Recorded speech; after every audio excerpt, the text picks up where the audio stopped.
Hello everybody, once again, welcome. We are going to discuss another important physiological concept, which is cardiac output. So what is actually cardiac output and what is its importance? It measures the ability of the heart to pump enough blood to the different organs. How do we measure the cardiac output? So it is the volume of blood ejected from each ventricle per minute. Remember, because we're going to use another parameter, which is going to be per beat and not per minute. How do we calculate the cardiac output? We multiply what we call stroke volume. We're going to learn about this in a minute. By the heart rate, we put in some numbers here, and we come out with around 5 liters per minute. So this should be the normal cardiac output, around 5 liters per minute. So we're going to look at stroke volume alone. We're going to look at heart rate alone and see how these will determine the cardiac output. So what is stroke volume? It is the volume of blood ejected from each ventricle per beat. Every time the heart beats, it's going to eject some volume of blood. So let's look here. We are looking at diastole, and remember, diastole is when the ventricles are relaxed and filling with blood. So when we look here, the ventricles will start to fill, and when they are absolutely filled with blood, we call this the end diastolic volume, and we're going to put in a number of 120 ml. When the ventricle starts to contract in systole, systole is contraction, some blood is going to start leaving the ventricle and will be ejected outside. There's going to be a volume of blood remaining inside. This blood remaining is called the end systolic volume.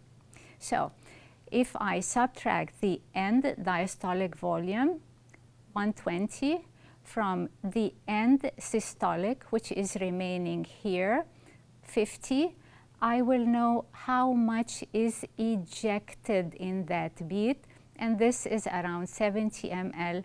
This is my stroke volume. Now, are there circumstances that will change the stroke volume? Is this something that is constant? No, there are going to be things, factors that will interfere with stroke volume, and we're going to learn these factors together. All right, we're going to learn 3 important factors: preload, contractility, afterload. What do I mean by preload? I am looking at how much volume of blood I am loading each ventricle with, how much venous return is coming to fill in the ventricle. And this will definitely make a difference. If I have too much or too little, it's going to change my stroke volume. The second factor here is the contractility, the ability of the ventricular muscle to contract and push the blood out. Again, if there is change in contractility, it will change my stroke volume. The last factor here is the afterload.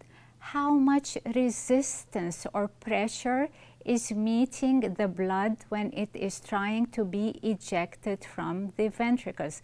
The more resistance or the less resistance, this will change my stroke volume. Let's look at each one of these individually. This is my preload. So I'm actually looking at the end diastolic volume. How much blood is in the ventricles over here?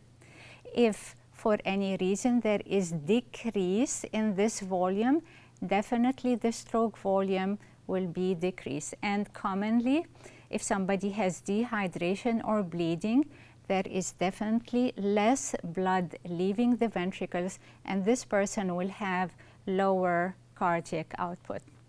If there is increase in the end diastolic volume, there's more venous return. This will push on the walls of the ventricles. This will stretch out the walls of the ventricles. And someone called Mr. Starling studied this phenomenon, and he came up with the Frank-Starling law. And he said, the more the stretch on the walls of the ventricle, the stronger is going to be the contraction of this ventricle to push this excess fluid away from the heart. So, for example, if somebody is overhydrated, they're just drinking lots of fluid and this ends up in the heart is going to contract more and stronger to push this excess fluid out into the system. Eventually it's going to reach the kidneys, it's going to be filtered outside as urine, and this person will excrete this excess fluid. All right. Next, we're going to talk about the afterload. So I am looking here. This is the blood that needs to be ejected. Is it meeting any resistance? Is there any pressure against it that will impede the normal stroke volume?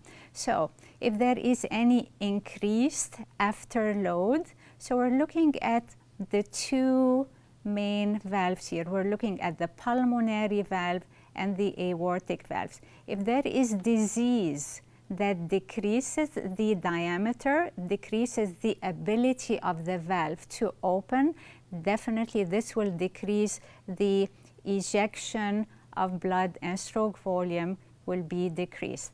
In hypertension, blood vessels that are farther away from the heart are constricted, and again this will impede the normal stroke volume and it will decrease. On the other hand, if I want to decrease the afterload to help the blood to be ejected, we can give a person vasodilators, dilate those vessels up here, and then the ejection is going to be easier and stroke volume will increase. The third important factor here is contractility. I am looking at the ability of my muscle to contract and push the blood out. So if we have diseases of the cardiac muscle, the myocardium is weakened, such as in heart failure, or it is too thickened because of some hypertrophic heart diseases, it will not accommodate enough fluid to start with or be able to eject it to the outside. So those situations where I have weakness in the cardiac muscle or stiffness, definitely the contractility is diminished, and definitely the stroke volume will be decreased. On the other hand, are there substances or circumstances where we can increase the contractility? Yes, the sympathetic stimulation. So every time we go out and exercise, this sympathetic stimulation is going to increase. It's going to increase the contractility of the ventricles. So the ventricles are pushing blood quicker to our systems, taking it to the muscles for the exercise that we need to perform. Also, in situations where people have heart failure, we can give them what we call positive inotropic drugs.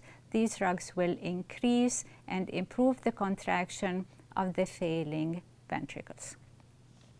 All right, we're going to look at the other factor, which is the heart rate. What are things that will affect the heart rate? These are pretty simple. We're talking first about the autonomic nervous system. We know that sympathetic stimulation will increase the heart rate, while the exact opposite, the parasympathetic, will decrease the heart rate. Medication. Any medicine that increases the heart rate, we call it a positive chronotropic drug. And an example is epinephrine. Any medicine that decreases the heart rate is called a negative chronotropic drugs. An example of these are beta blockers, and we use these in different clinical settings. Hormones, epinephrine and thyroxine are known to increase the heart rate. Certain ions will affect the heart rate, particularly potassium. Very high levels of potassium in the blood will decrease the heart rate and accordingly decrease the cardiac output. And this concludes our discussion of cardiac output, and thank you.